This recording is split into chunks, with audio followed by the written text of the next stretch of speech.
हाथ में हाथ चले तो जीतेंगे,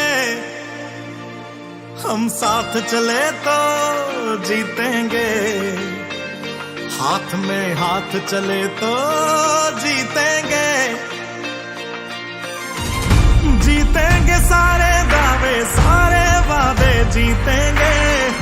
जीतेंगे दिल के ये मजबूत इरादे जीतेंगे। जीतेंगे हर मंजर को हर मुश्किल को जीतेंगे। जीतेंगे सबकी नजरें सबके दिल को जीतेंगे। साथ चले तो जीतेंगे, हाथ में हाथ चले तो जीतेंगे। हम साथ चले तो जीतेंगे, हाथ में हाथ चले तो जीतेंगे। दावा है जीतेंगे, वादा है जीतेंगे। दावा है जीतेंगे, वादा है जीतेंगे।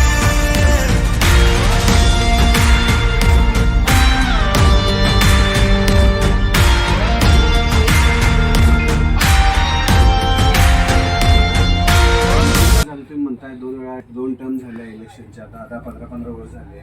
इतके वर्ष झाले तुम्ही इथं राहताय, पण तुम्हाला इथं स्वतःच्या नावचा 7-12 निघत नाही आहे. आणि 7-12 निघत नाहीये, त्यामुळे तुम्हाला इथं घरकुलसाठी म्हणा किंवा वेगवेगळ्या गोष्टींसाठी तुम्ही लोन पण काढायला गेला तरी ते मिळत नाही. होम लोन घरकुलसाठी नोंदणी करायची किंवा अर्ज करत असताना तुम्हाला बाबा राहायचं कुठे काय म्हणजे जमीनच दाखवता येत नाहीये तुम्हाला. त्यामुळे घर काय हवेत तर बांधू शकत नाही, त्यासाठी जमीन तर दाखवायला पाहिजे. जिथं राहता तिथेच तुम्हाला काहीतरी व्यवस्था करून देणं गरजेचं आहे.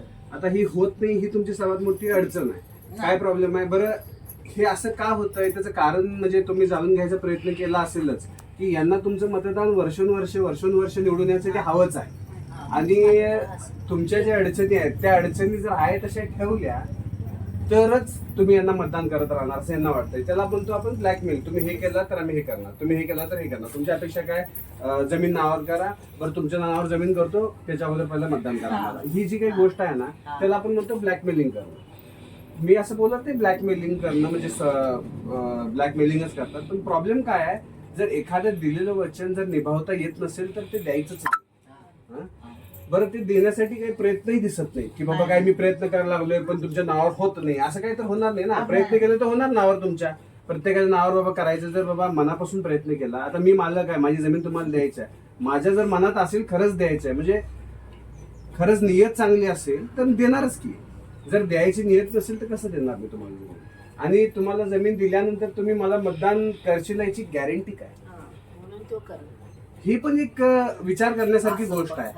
आता सर्वात महत्वाची गोष्ट, ज्याच्या हातात तुम्ही सत्ता देतात फक्त जमीनच नाही घरच नाही तर खूप साऱ्या गोष्टी येतात नगरसेवकांच्या हातामध्ये. खूप साऱ्या म्हणजे कोणकोणत्या, आता मला सांगा. यापैकी मी जेव्हा इलेक्शनला थांबण्याचा निर्णय घेतला का नाही, हे 1 महिन्यात 2 महिन्यात नाही घेतला, हा वर्ष 1.5 वर्ष डोक्यात चालू होतं की आपल्याला इलेक्शनला थांबवणं गरजेचं आहे. कारण की आपल्याला काय काम करायचं आहे. मग मी त्याच्यावर अभ्यास सुरू केला की बाबा हे नगरसेवकाचं काम काय असतं नेमकं.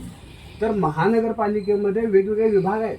शिक्षण विभाग पण आहे महानगरपालिकेमध्ये, आरोग्य विभाग पण आहे, हॉस्पिटल पण आहे महानगरपालिकेमध्ये. ते सोडून घरकुलच्या गोष्टी पण आहेत. महापालिकेतच घरकुलचं मंजूर होतं पहिला अर्ज. घरकुल म्हणजे महापालिकेमध्ये जे लोक स्वतःची ज्यांचं बाबा घर नाही आहे, राहण्यायोग्य घर नाही, त्यांना घरकुल मंजूर करून द्यायचं जे अधिकारी सही करतात तरी ते महापालिकेतलंच आहे.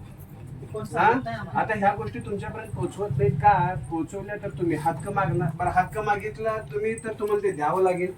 आणि द्यावं लागलं तर ते त्यांच्या हातून म्हणतात ना जे हत्यार आहे दरवेळेला वापरायचं. तुमच्या नावावर जमीन करतो मला मतदान करा, तुमच्या नावावर जमीन करतो मला मतदान करा, हे निघून जाईल हत्यार हातातून. बरं दरवर्षी इलेक्शनचे मुद्दे नवीन पण येत नाही, तेच रस्ता देतो, पाणी देतो, गटर बांधतो, कचरा साफ करतो. अरे किती वर्ष हेच करणार. 30-30 वर्ष तुम्ही रस्तेच बांधताय, 30-30 वर्ष गटरच बांधताय, 30-30 वर्ष रस्ताच. बरं ठीक आहे, कचरा बाबा तुम्ही करा लागला, आवाज येतोय दररोज स्वच्छ भारत काय गाडी येते दररोज, पण ते पण घरपट्टीतून कट करायला लागले. ते काय म्हणजे उपकार केल्यासारखं नाही आहे ते पण आपल्यावर. सांगण्याचा उद्देश काय बघा, कसं आहे, आपण जेव्हा एखादा उमेदवार एखादा नगरसेवक जेव्हा निवडत असतो की नाही, ते दिल्लीचं इलेक्शन वेगळं, ते मोदी, ते राहुल गांधी, काँग्रेस, बीजेपी ते वेगळं. तेव्हा तुम्ही जे देश चांगला चालू होईल त्याला करा मतदान. महाराष्ट्राचं वेगळं आहे, जे महाराष्ट्र चांगला चालू आहे त्याला करा मतदान. म्हणजे सुरेश खाडे आमदार वगैरे ते लोक घराघरात जात नाहीत हो. आता मी जसं तुमच्या घरात येऊन बसलोय तसं खाडे प्रत्येक घराघरात जाऊ शकत नाही. अहो खाडेला मतदान 1.5 लाख 1,30,000 मतदान आहे मागच्या वेळेला. 1,30,000 लोकांच्या घरात जाईल का खाडे? ऑफिसला जाऊन आम्हाला वैताग आला. अहो खाडे मग तुमच्या जवळचा नेता कोण असणार? बेळगाव गेटाकडे होतं ते घर.